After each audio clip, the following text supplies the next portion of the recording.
Sebelumnya, perkenalkan, saya dari tim kontra dan akan memulai argumen dalam hitungan 3, 2, 1. Pada kesempatan kali ini, saya sebagai tim kontra akan menyanggah mengenai pendapat dari tim pro, di mana mosi pada kesempatan kali ini yaitu Dewan ini akan mendekriminalisasi kejahatan tanpa korban.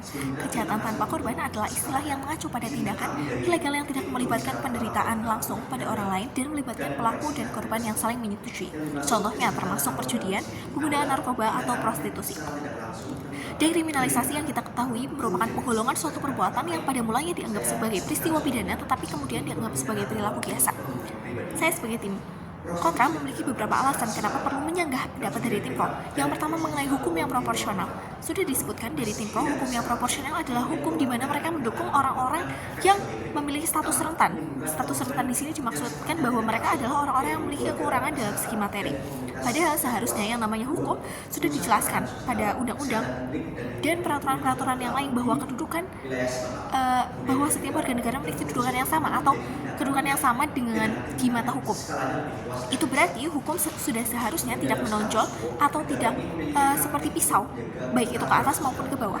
Hukum itu seharusnya rata, hukum itu seharusnya adil, dan hukum melihat orang-orang yang memang dia melakukan kejahatan. Apabila orang tersebut melakukan kejahatan, sudah seharusnya orang tersebut mendapatkan hukuman yang sesuai dengan apa yang mereka perbuat. Lalu kenapa di situ disebutkan bahwa hukum yang proporsional adalah hukum yang mereka mendukung orang-orang yang mengalami status rentan atau mereka memiliki kekurangan materi, dengan alasan apabila mereka diberikan hukum atau mereka diberikan denda, maka orang tersebut akan mengalami kesusahan dalam membayarnya dan akan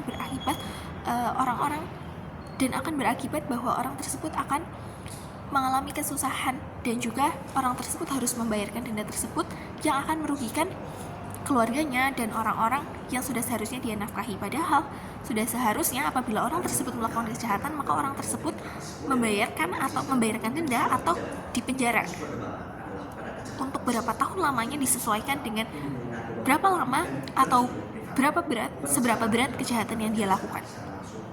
Sehingga sudah seharusnya kita tidak mendukung victim crime, karena pelaku tindakan kriminal dia pasti melakukan tindakan kejahatan itu dengan latar belakang yang sudah dia ketahui sebelumnya.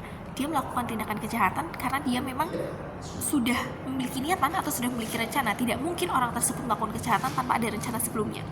Itu berarti victim crime dilaksanakan atau dilakukan berdasarkan akal pikiran mereka. Mereka melakukan hal tersebut secara rasional, atau maksudnya di sini adalah orang-orang tersebut memang melakukan hal tersebut karena mereka mengetahui, karena mereka memiliki rencana. Tidak mungkin mereka melakukan hal tersebut tanpa rencana atau dilakukan secara tiba-tiba, dilakukan karena mereka hanya ingin untuk memenuhi nafkah atau hanya untuk menyejahterakan keluarganya sendiri. Alasan tersebut tidak boleh dilakukan atau tidak boleh dinormalisasikan karena masih banyak cara lain apabila dia memang ingin menyejahterakan. Yang dimaksudkan di sini adalah orang-orang yang rentan. Apabila tim pro beralaskan bahwa orang-orang yang rentan mereka melakukan kejahatan karena sesuatu yang mendesak, kenapa harus dinormalisasikan? Apabila dia memang ingin menyejahterakan keluarganya, sudah seharusnya dia melakukan cara lain atau dia memilih upaya lain. Dia memilih upaya yang tidak berkaitan dengan tindakan kejahatan, upaya yang sudah seharusnya dilakukan dengan cara yang positif, atau bagaimana caranya dia bisa bekerja dan dia bisa mendapatkan uang tanpa dia harus melakukan tindakan kejahatan. Tindakan kejahatan seperti yang kita ketahui sudah lebih banyak memiliki dampak negatif dibandingkan dampak positifnya. Masa beralaskan dengan dia ingin menyejahterakan keluarganya dan sudah tidak ada cara lain. Masih banyak pekerjaan di dunia ini yang dia bisa cari, dia bisa mulai cari. Tinggal bagaimana caranya dia mau atau tidak dikembalikan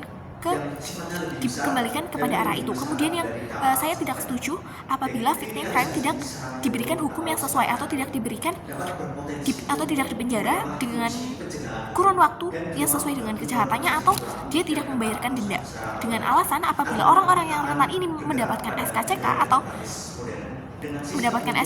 maka mereka akan susah untuk mendapatkan pekerjaan pada akhirnya. Padahal sudah seharusnya apabila orang tersebut melakukan kejahatan, orang tersebut sudah seharusnya dan sudah sepantasnya dihukum sesuai dengan apa yang mereka perbuat. Apabila mereka melakukan tindakan kejahatan, maka ya memang sudah sudah yang menjadi apa yang dia dapatkan, sudah seperti dengan apa yang dia tuai, seperti dengan hukum tabur tuai, apa yang dia lakukan maka akan kembali ke dia. Maka alasan mereka tidak akan mendapatkan pekerjaan, hal tersebut juga tidak boleh dinormalisasikan, karena apabila kita normalisasikan atau kita memperbolehkan mereka bebas tanpa syarat, bebas tanpa hukuman, maka akan meningkatkan kemungkinan bahwasanya mereka akan melakukan tindakan kejahatan itu lagi. Contohnya, ketika dia melakukan perjudian, dia otomatis sudah memberikan dampak negatif bagi dirinya sendiri, bagi keluarganya, dan juga bagi masyarakat sekitarnya. Apabila kita memberikan dia hukuman bebas tanpa syarat, maka kedepannya bukannya dia akan belajar dari peringatan yang telah diberikan itu, namun akan lebih memungkinkan dia akan melakukan kejahatan itu secara berulang di kedepan hari. Upaya apa yang kemudian dapat dilakukan? Menurut saya kita tetap harus menegakkan hukuman, di mana bagi orang-orang yang melakukan tindakan kejahatan sudah sepantasnya diberikan hukuman yang sesuai. Contohnya dengan adanya denda dan juga dipenjara sesuai dengan kurun waktu mengenai berapa berat kejahatan yang dia lakukan. Kemudian yang kedua, apabila beralaskan di lembaga pemasyarakatan atau lapas yang mereka tempati itu akan lebih mudah untuk distribusi narkotika, maka yang sudah seharusnya kita lakukan adalah untuk menegaskan bagi penjaga-penjaga lapas dan juga melakukan kontrol secara rutin dan kontrol secara bulanan dengan bagaimana caranya kita harus memutus rantai-rantai kejahatan yang ada di lapas itu sendiri, sehingga hukuman bebas tanpa syarat atau membebaskan orang-orang yang melakukan tindakan kejahatan kriminal itu bukanlah merupakan suatu solusi. Yang harusnya kita lakukan adalah kita memberikan efek jera atau memberikan hukuman yang sudah sepantasnya mereka dapatkan, dan kemudian pada akhirnya barulah kita akan memberikan upaya-upaya kuratif seperti pendekatan secara emosional, kemudian memberikan lapangan pekerjaan khusus untuk orang-orang yang memang dia sudah pernah melakukan tindakan kriminal. Tujuannya apa? Tujuannya agar mereka bisa tetap dihargai di lingkungan sekitar dan dia tetap bisa melanjutkan hidupnya.